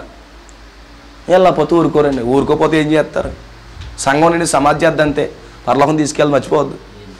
ఈరోజు సంఘానికి ఎందుకు వెళ్తారంటే పరలోకం తీసుకెళ్తారని కాదు, సమాధి చేస్తారంతే. అవసరం చిన్న కూటం పెట్టి నువ్వు దులిపేసుకుంటారు. ఓ పలానా వ్యక్తి ఉండి కూడా చాలా మంచుడు అని 2 వారాలు చెప్తారు, 3వ వారం నుంచి గుర్తుండవు. ఆమేన్. సంఘం నిన్ను అక్కడికే నడిపిస్తుంది. దేవుడి స్తోత్రం కలుగునుగా. కానీ వాక్యం నిన్ను పరలోకం తీసుకెళ్తాయి. పరలోకం వెళ్తావా, సమాధి వరకు వెళ్తావా? ప్రవక్త అంటాడు, చాలా అద్భుతమైన మాట, ఇందాక చదివాను. మరణం రావడం తప్పు కాదట. మరణం రావడం అనేది తప్పు కాదండి. ఎందుకంటే మరణం వస్తుందట. ఎందుకంటే ఆదాము చేసిన దాన్ని బట్టి అందరికీ మరణం వచ్చేసింది. మరణించడం తప్పుగా అందరికీ వస్తుంది. కానీ మరణించిన తర్వాత మాత్రం తీర్పులోకి మాత్రం వెళ్ళకూడదట. ఆమేన్, హల్లెలూయా. మరణం నీతిమంతుడు చనిపోతున్నాడు, అనీతిమంతుడు చనిపోతున్నాడు. నీతిమంతుడు చేస్తున్నాడు, అనీతిమంతుడు చేస్తున్నాడు. అయితే మరణము తర్వాత తీర్పులోకి మాత్రం వెళ్ళకూడదట. అందుకే తీర్పులోకి వెళ్ళకుండా కాపాడు ప్రభు అన్నాడు. అందుకే ఏమన్నాడు, ఎవడైనా ఆయన విశ్వాసం ఉంచుతాడు మరణంలోకి, జీవనంలో దాటిపోతాడు, తీర్పులోకి రాడని చెప్పేశాడు. దేవుని వాక్యమును విశ్వసించిన వాడు అతను తీర్పులోకి రాడు, జీవంలోకి దాటికెళ్ళిపోడు అన్నాడు. అందుకే దేవుని వాక్యాన్ని పట్టుకున్న వాడు జీవంలోకి వెళ్ళిపోతాడు. సంఘాన్ని పట్టుకున్నాడు సమాధిలో తీర్పులోకి వస్తాడు. ఆమేన్. క్రైస్తవులు తీర్పులోకి వస్తారా? క్రైస్తవులు పాతాళం వెళ్తారా? వెళ్ళరా? నిజమైన క్రైస్తవులు పాతాళం వెళ్ళరు, కానీ అబద్ధపు క్రైస్తవులు వెళ్తారు. బైబిల్లో ధనవంతుడు ఉన్నాడా? ధనవంతుడు ఉన్నాడా? ఏమన్నారు? ధర్మశాస్త్రం వెంబడించండి. ఓహో, చిన్నప్పటి నుంచి కొట్టిని పిండయ్యా బాబు, నీ తల్లిని ప్రేమించు, తండ్రిని ప్రేమించు. ఆమేన్. చాలామంది దగ్గరికి వస్తుంటారు, మా పిల్లకి ఎన్నో వచ్చేసేయండి ధర్మశాస్త్రం మొత్తం చెప్పేద్దండి 10 ఆజ్ఞలు. 119వ కీర్తన టకా చెప్పేద్దండి. ధనవంతుడు అలాగే చెప్పేసేవాడట. కానీ యేసుక్రీస్తుని తెలుసుకునేటప్పుడు మొత్తం తుస్సైపోడంట. అతను క్రైస్తవుడుగా, అబద్ధపు క్రైస్తవుడు గుండి పాతాళం వెళ్ళిపోయాడు. ఆమేన్. అందుకే ప్రియమైన సోదరులారా, జాగ్రత్తగా గమనించండి. సంఘము కేవలము ఎక్కడ నడిపిస్తా? సమాధికి. కానీ వాక్యము నేను పరలోకం నడిపిస్తాను. అందుకే దేవుని వద్దకు పరలోకం కోసం రావాలి. దేవుని వద్దకి పరలోకం కోసం రావాలి. నిత్య జీవం పొందాలని రావాలి వాక్యం దగ్గరికి. ఆమేన్. ఎందుకు రావాలి? నిత్య జీవం కోసం. నిత్య జీవం కోసం వస్తే నువ్వు దేన్ని పట్టించుకో. అందుకే వీళ్ళు ఏం చేస్తున్నారు గమనించండి. ఆమేన్, హల్లెలూయా. అది కూడా వాక్యం అంటుందిలేండి, ఎన్నో ఉన్నాయి. అది కూడా పరలోకం తీసుకెళ్దాం. ఆమేన్. నోవహు వాడలోకి వచ్చిందో పిల్లి, ఒక కుక్క వచ్చిందా? ఒక పిల్లి, ఒక కుక్క వచ్చిందా? వచ్చాయి మరి. ఆమేన్. ప్రతి జంతువులు, ప్రతి పక్షులు అన్నీ వచ్చాయి కదా. చేపలు తప్ప అన్నీ వచ్చాయి. చేపలు అందులో ఉంటే ఇక్కడ చచ్చిపోవు కాబట్టి దాని నియమం వేరు. కానీ ఇక్కడ పక్షులు, జంతువులు అన్నీ వచ్చాయి కదా. అలాగే మన దగ్గరికి ఒక పిల్ల, కుక్క వస్తుంది. ఆమేన్. కానీ కొన్ని కుక్కలు ఉంటాయి, కొయ్యమని మురిగేస్తుంటాయి. కొన్ని కుక్కలు మాత్రం అలా పడుకుని హ్యాపీగా ఎంట ఉంటాయి. చూడండి, ఎప్పుడైనా చాలా జాగ్రత్తగా అబ్జర్వ్ చేయండి. కోటాకి వెళ్ళినప్పుడు ఒక 10 కుక్కలు భయోభయం ఎగురుతుంటే ఒక కుక్క మాత్రం సైలెంట్గా ఉంటుంది. అది నోవహు వాళ్ళకి వచ్చే కుక్క. అది 10 కుక్కలు మాత్రం తీర్పులోకి వెళ్ళిపోయే కుక్కలు. అందుకే సంఘంలో కూడా కొంతమంది వస్తారు, వాళ్ళకి వెళ్ళి బిడ్డలు ఉంటారు, వరదలో కొట్టుకుపోయే క్రైస్తవులు కూడా ఉంటారు. ఆమేన్, హల్లెలూయా. అందుకే ఆ పైనుంచి ఆమె చెప్తుంది. అది ఎక్కడి నుంచి? పైనుంచి ఆమె చెప్తుంది. దేవుడికి స్తోత్రం కలుగును గాక. హల్లెలూయా. అందుకనే ప్రియమైన సోదరులారా, మొదటి కాలంలో ఉన్నారు. ఆది కాండము, ఆ నిర్గమకాండము, సంఖ్యాకాండం, ఆ నిర్గమములు. తర్వాత అపోస్తుల కాలంలో కూడా ఉన్నారు. ఇప్పుడు ఈ కాలంలో కూడా అదే జరుగుతుందండి. గారడీలు చేస్తున్నారండి. నేను విమర్శించడానికి రాలేదు, కానీ సత్యాన్ని గ్రహించబోతే మనమే చేస్తాం. అక్కడ అభిషేకించబడిన ప్రేతలు వచ్చాడు, సత్యాన్ని బోధించాడు. వాళ్ళు చేసే గారడీలన్నీ బయటెట్టాడు. ఇప్పుడు ఏం చేశారు ప్రజలు? అయ్యో ఇంతకాలం మేము మోసపోయామా, ఇంతకాలం మోసపోయామా, సత్యమైన బోధ అనుకున్నాం, మోసపోయాం మేము, మాకు వాక్యం కావాలని చెప్పి ఇప్పుడు ఫిలిప్పుని, పేతురుని, అభిషేకించబడిన అపోస్తుల బోధని అక్కడ ఉన్న సమరయపట్నం వెంబడించడం మొదలుపెట్టింది. వెంబడిస్తుందా లేదా? ఆమేన్. ఏం జరుగుతుంది బైబిల్లో? గ్లోరీ టు గాడ్, హల్లెలూయా. నా ప్రియమైన సోదరులను జాగ్రత్తగా గమనించండి. అదే సేమ్ రిపీట్ ఈ కాలంలో జరుగుతుంది. అందుకే ఈరోజు ప్రవచన వాక్యం, అక్కడ వాక్యం తప్పు చెప్తే గుర్తుపెట్టారు, అపోస్తుల్లో గుర్తుపెట్టారు. ఇప్పుడు ఈ కాలంలో కూడా ఒక పాస్టర్ వాక్యం బోధిస్తున్నప్పుడు అతను అబద్ధ ప్రవచనం చేస్తున్నాడా, నిజమైన ప్రవచనం చెప్తున్నాడా, వాక్యాన్ని ప్రకటిస్తున్నాడా, వాక్యంగా అని చెప్తున్నాడా అని ఖచ్చితంగా గుర్తుపడాలి మనం ఖచ్చితంగా. అది మన బాధ్యత. దేవుడు మనల్ని ఎక్కడుతాడు. ఆమేన్. ఈ పాస్టర్ గారు మమ్మల్ని మోసం చేశారు అంటాడు. అన్నాం అనుకో, పరలోక తీర్పులోకి వెళ్ళాక, ఇక నీకు బుద్ధి లేదా, నువ్వు పట్టించుకో అని అడుగుతాడు దేవుడు. అంటాడా లేదా? అంటాడొద్దా? ఖచ్చితంగా అంటాడు ఆయన. దేవునికి స్తోత్రం కలుగునుగా. ఆయన క్లోజ్ నేను ముగించిపోతున్నాను, చాలా త్వరగా ముగించిపోతున్నాను. ఆమేన్, హల్లెలూయా. అందుకే అబద్ధ ప్రవచనం కానీ కలలు కానీ ఎవడైనా మీ మధ్యలో బోధించిన ఎడల, మీ మధ్యలోకి వచ్చి బోధించిన ఎడల అవి సంభవించవచ్చు, జరగవచ్చు. అయినప్పటికీ కూడా ఆమేన్, జరగవచ్చు. అయినప్పటికీ కూడా అతను కానీ వాక్యాన్ని బోధించకపోతే అతని దగ్గరికి మీరు వెళ్ళొద్దు. అతను ఏం చేస్తున్నాడు? ఎన్ని సూచక్రియలు తీసుకొచ్చి అబద్ధపు ఆరాధన ఎందుకు నడిపిస్తున్నాడట. ఎక్కడ నడిపిస్తున్నాడు? అబద్ధపు ఆచారంతో నడిపిస్తున్నాడు. చదవండి ఒకసారి మరలా ద్వితీయోపదేశకాండము. సిస్టర్స్ లేరు కదా, చదవండి. ద్వితీయోపదేశకాండం 13వ అధ్యాయము గట్టిగా చదువుతాము. ప్రవక్తయే కానీ లేని ప్రవక్తల పేర్లు వస్తున్నారట. అంటే ఇతను నిజమైన ప్రవక్త ఏంటాడా, అబద్ధమైన ప్రవక్త ఏంటాడా? నిజమైన ప్రవక్త ఎప్పుడు కూడా వాక్యాన్ని ప్రకటించాలి. నిజమైన ప్రవక్తని ఎలా తెలుస్తుంది అంటే అతను బోధించింది వాక్యమా కాదా అన్నప్పుడు తెలుస్తుంది. ఆమేన్. నిజమైన వాడు అబద్ధమైన వాడు అప్పుడు తెలుస్తుంది. ఈరోజు అనేక మంది ప్రవక్తలు ఉన్నారు. ఆమేన్. భార్య బతుకుండి ఇంకో భార్యను చేసుకున్నవాడు కూడా ప్రవక్త అయిపోతాడా? అవడు. భార్యను రాజకీయాల్లో పెట్టి తిప్పుతున్నవాడు ప్రవక్త అయిపోతాడా? కానీ జనములకు ప్రవక్తగా నన్ను ఏర్పరచుకున్నాడు అన్నాడు. ఆమేన్. నువ్వు ఏమంటావు?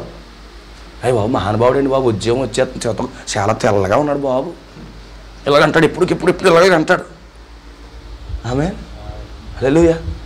పాట మధ్యలో 2 స్టెప్లు వేస్తాడు ప్రవక్త. ఆమేన్, హల్లెలూయా. కొడుక్కి హిందూ పెళ్లి చేస్తాడు, అందులో నేను ఇలాగ డ్యాన్స్ చేస్తుంది అలా ఆవిడ.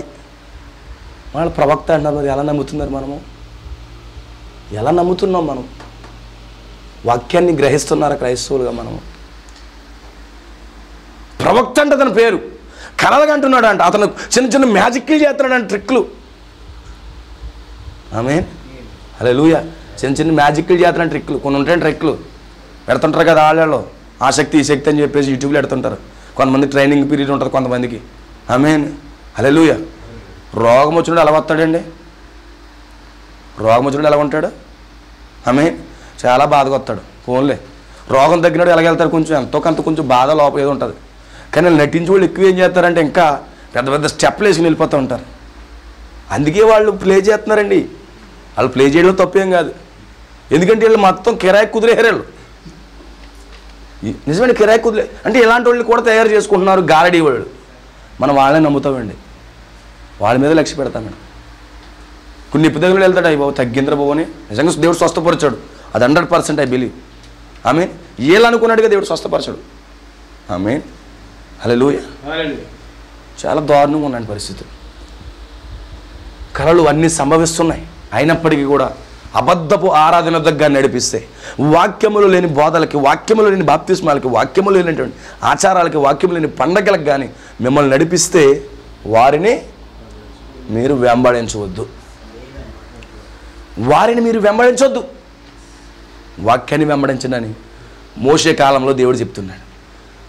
ఈ యొక్క అపోస్తుల కాలంలో దేవుడు చెప్తున్నాడు. మరలా ఇదే కాలంలో మరలా చెప్తున్నాడు దేవుడు. ఆ రోజు గారడీలు చేసి ప్రజలను మోసం చేసే వాళ్ళు ఉన్నారు. ఈ రోజుకి కూడా గారడీలు చేసి ప్రజలను తిప్పేవాళ్ళు ఉన్నారు. అందుకే మనం చక్కగా తెలుసుకోవాలి. ప్రవక్తయే కానీ కలలు కానీ ఇవ్వగాడు మీ మధ్యలో లెగిస్తాడు. ఎక్కడి నుంచి వస్తాడు? మిమ్మల్ని మోసపరిచేవాడు మీ మధ్య నుంచి వస్తాడు. వస్తున్నాడా లేదా? వచ్చాడా లేదా? అపోస్తులు పౌలు ఏమన్నాడు అపోస్తుల కార్యంలో? క్రూరమైన తోడేలు మీ మధ్యలో లెగిస్తాయి అన్నాడా లేదా? ఎక్కడి నుంచి వస్తాయి? మీ మధ్యలో లెగిస్తే పుస్తకాలు 20 అధ్యాయంలో చదవండి. తీయండి లేఖనం, అలా చెప్పగానే తీయాలి. నేను స్తోత్రం కలుగును గాక. హల్లెలూయా. తీయండి, ఎక్కడ తీయండి.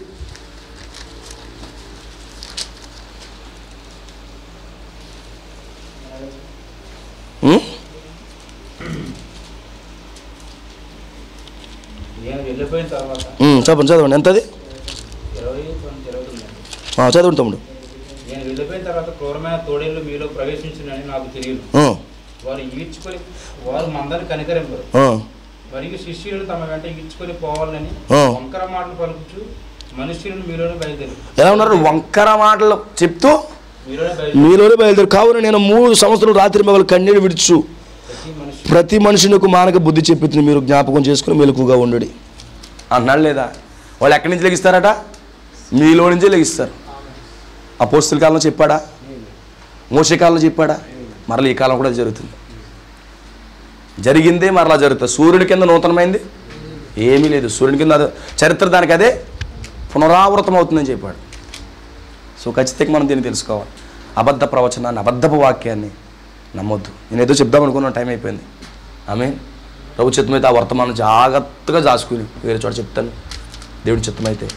నా ప్రియమైన సోదరి సోదరులారా, ఈ రాత్రి గమనించండి. నేను ముగిస్తున్నాను. ప్రభు మనకు మరొక అవకాశం ఇస్తే మరలా మనం మాట్లాడుకుందాం. ఆమేన్. ఇప్పటికే చాలా సమయం అయిపోయింది కాబట్టి నేను ముగిస్తాను. అయితే ఒక్క విషయం గుర్తుపెట్టుకోండి. అక్కడ మోషే కాలంలో అక్కడ ఉన్న ప్రజలను హెచ్చరిస్తున్నాడు దేవుని పిల్లల్ని.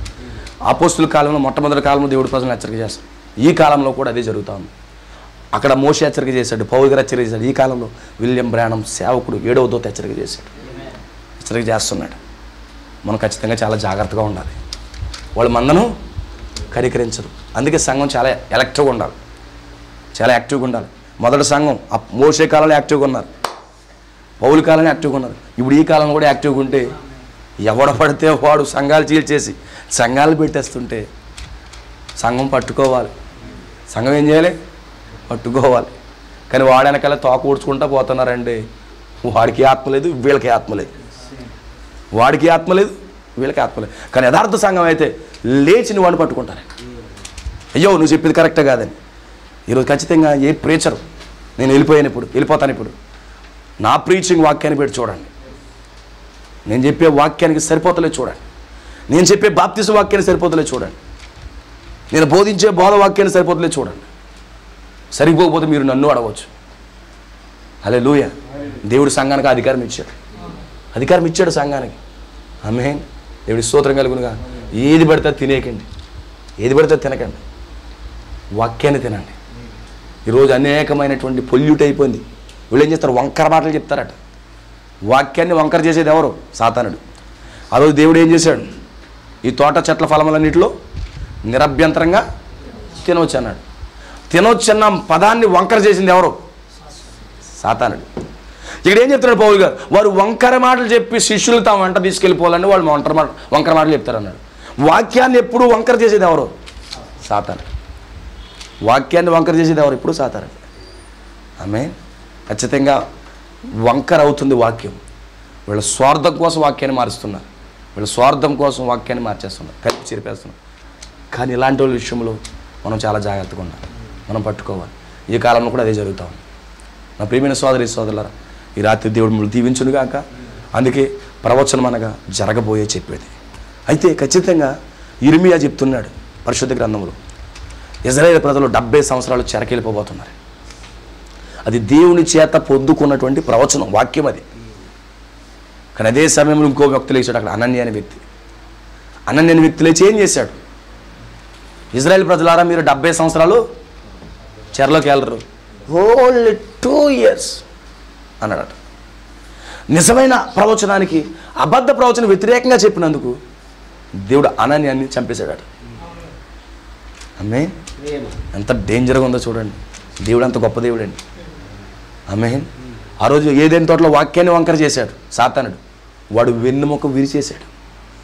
అందుకే ఈరోజు వాక్యాన్ని వంకర చేసే ప్రజలకి, వాక్యాన్ని వంకర చేసే ప్రీచర్స్కి వెన్నుముకలు లేకుండా చేస్తున్నాడు.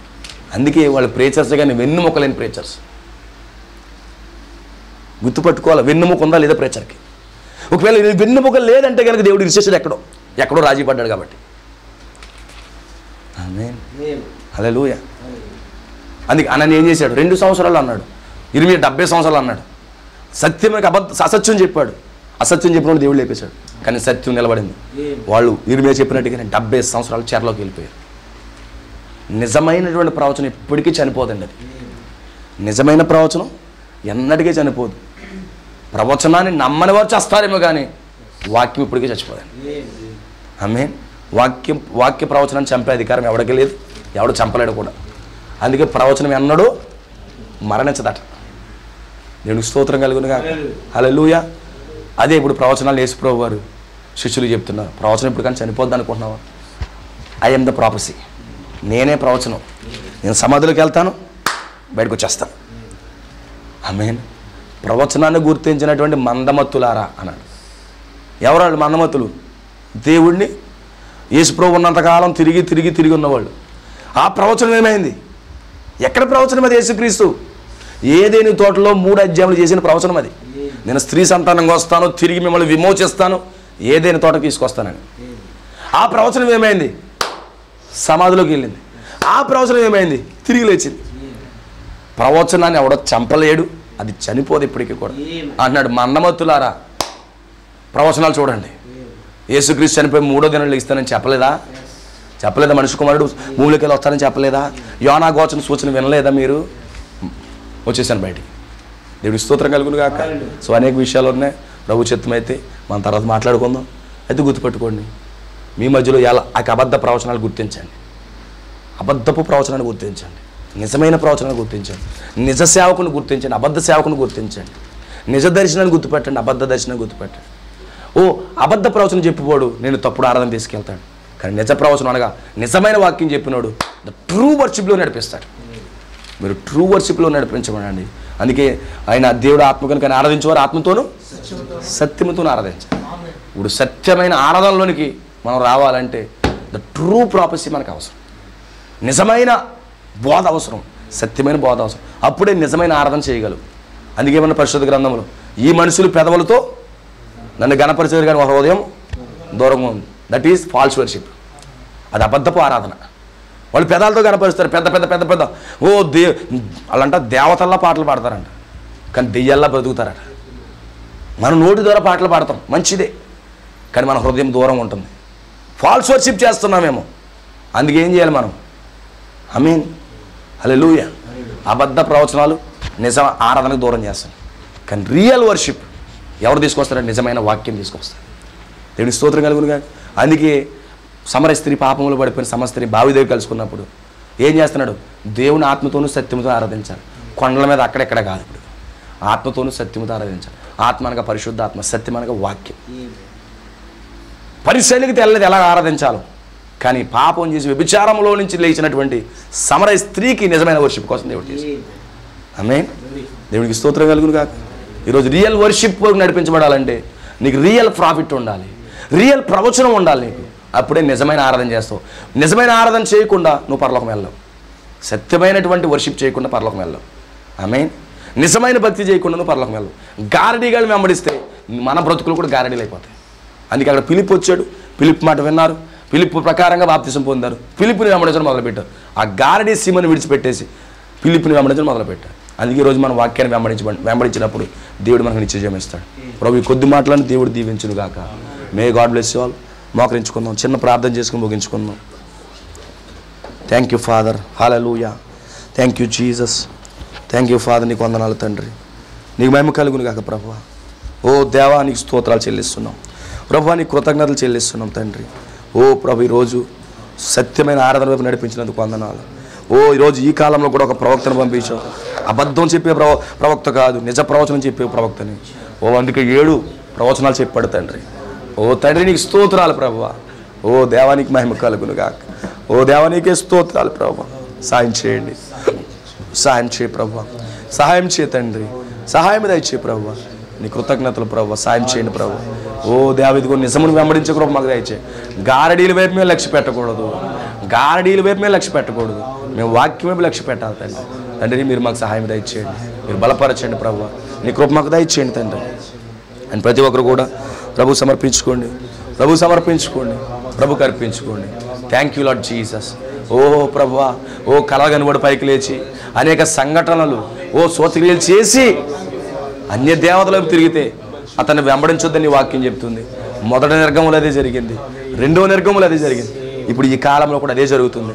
ఓ ప్రభువా, ఆ గారడీల వైపు వెళ్లకుండా నీ వాక్యంతో మమ్మల్ని కాపాడు ప్రభువా. నీ వాక్యంతో పరిశుద్ధాత్మతో నిలబడే కృప మాకు దయచేయి ప్రభువా. ప్రతి ఒక్కరు కూడా సమర్పించుకోండి. మనం ప్రార్థన చేసుకుందాం.